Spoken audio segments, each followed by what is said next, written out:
Appreciate the incredible atmosphere and the support from the students and from the Pittsburgh community.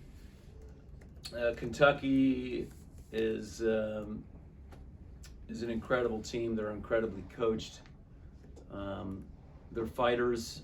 There's no quitting them. And I mean, there's a reason their program always goes deep in the tournament. And I know the score says 3-0, but it certainly did not feel easy at any moment. It never felt like we had it under control. We had a lot of things that went well. I think I'm probably most proud of our passers for hanging tough. They came out just really putting a lot of service pressure on. And, I think at the end of that game, it seemed like Valeria passed about 5 or 6 perfect balls in a row. And so we're all feeling really grateful to be part of this program and to be back in a Final Four. Bre, your first Final Four, maybe 4 for the rest of the team. First for you, what are the emotions? I'm just really excited. I'm proud of these girls for just fighting. Like I said earlier, I'm just blessed to get to have this opportunity to play with these girls I love and the game that I love. But just super stoked. It's my first Elite Eight and now first Final Four, so very excited. Dan, your team was down 22-16 in that second set, and they pull up a 9-1 run. And Natalie Meyer on the service line as well. I mean, how important was the entire team? The play from everyone seems like it just came at the right time at that part of the set. Yeah, volleyball is a funny game, and that was not their strongest rotation. We knew it, and Mallory was serving great, and so she, as she did last night, just provided an incredible spark. And this is a message that I preach to everyone, but players coming off the bench. I just know it to be true that the blocking sub or the serving sub or someone that comes in can just have a huge impact on the game. And what a tournament for her. She's not only she's serving, she's digging balls, she's doing everything. How do you get someone to buy into that role? Because you're only out there for one time out of 12 servers. Well, I mean, maybe it's harder like early in the season, but I think like if I asked anyone on this team right now to do anything, and that would help them win, they'd be happy to do it. Olivia, when you guys lifted the trophy at the end of after winning, the crowd, pretty much everybody seemed like stuck around to celebrate. What was it like taking that in? I mean, just the support from this environment, you can just tell that everyone's pulling for us. And I mean, I didn't even notice the energy off the court, honestly, because the energy on the court was just so strong, and we're just so proud of each other, and it's just so much love going around. It was just very clear at the end there. Dan, you guys, Kentucky had 23 errors, 9 of which came in the second set. What do you think your defense was doing well to kind of force some of those errors? Yeah, they started pressing a little bit for sure, but I'm going to have to go back and watch it. I mean, they had, and part of it was their service pressure, and then they missed a few, but they had 114 attack attempts, and we had 84. So I'm going to have to rewatch it to totally wrap my head around how that happened, because usually we're the team that's leading in attempts and kills, and so it was there was kind of a strange flow of it for a while, but I thought by the time we got into the third set, it felt the energy, it felt a little bit more like us. Kentucky came out firing in that second set. You called a timeout.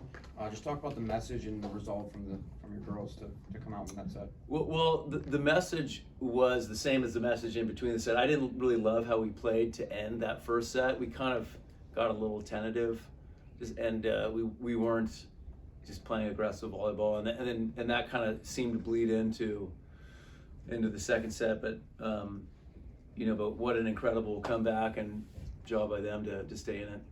Ladies, what was how helpful was that comeback for momentum heading into the third set? Yeah, I think it was really good. I think we knew that it was going to be a hard match, and we definitely knew that if they started gaining momentum, it was going to be hard to slow them down. So just switching the flow in that third set was just honestly really important, and I think it really showed us how much grit we have and how much want we have and how much we wanted it. And I feel like just how much we wanted it at the end there really poured over into the third set, because we really just came to the conclusion that why would we wait when we can do this now? And I think that was really our mindset moving on. I think that another thing that we were thinking about, which we talked before the game, was to play for one another. Like for each like point or set, like you pick a person you're playing for, because it's a lot easier to play for someone than to just get inside of your head and think about yourself. So it was really just outward to our team, and I think that helped us in the second set. Just be like, I'm doing this for you, I'm doing this for you, and not get inward. Dan, do you feel like your team has played to the level it was in the regular season in the tournament so far? I think we were in the third set.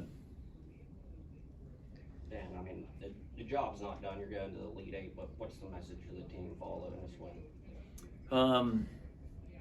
Well, the main message is just to enjoy the moment for about a day, and then we've got to take care of business. It's a tough time. They're in finals, and that hopefully that'll be to advantage. I think by the time we play, I think most of those will be done. But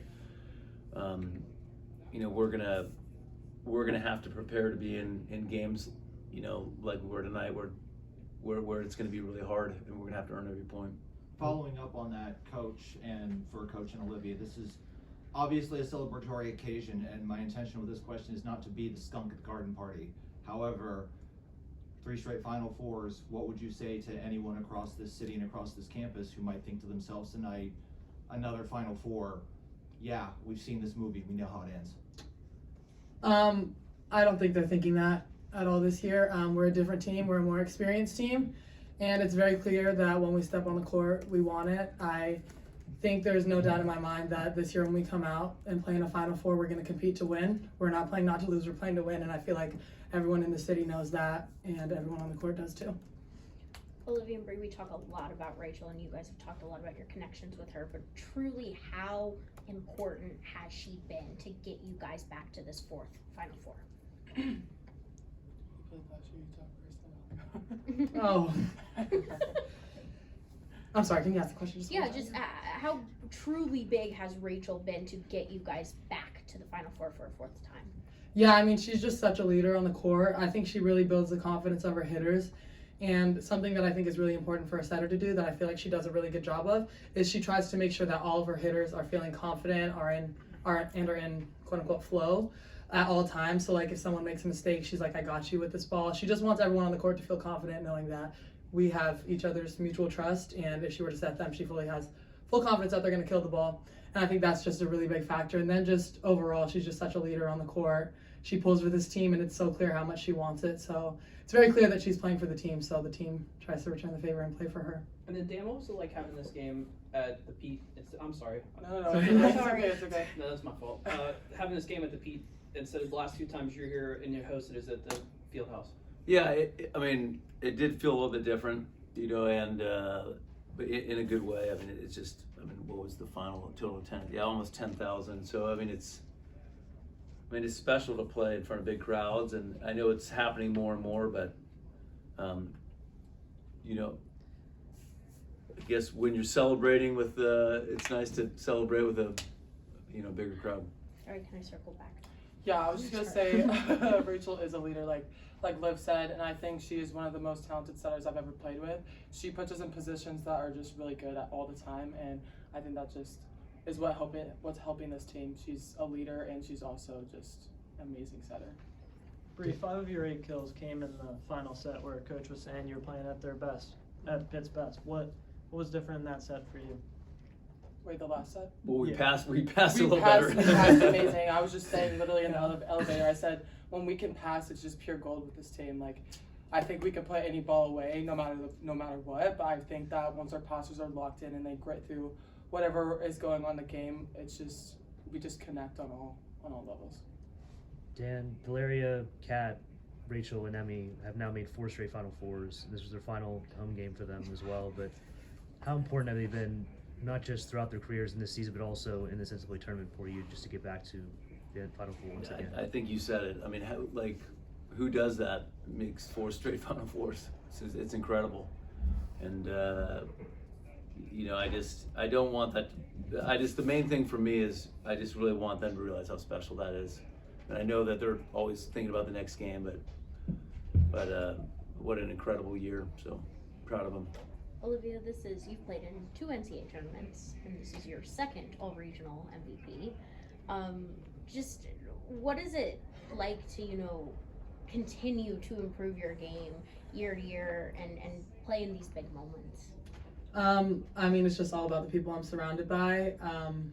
There is no me without this team, and I feel like everyone trusts each other, and I feel like the team's put a lot of trust in me to do my job, and it makes it a lot easier for me to feel confident to do so.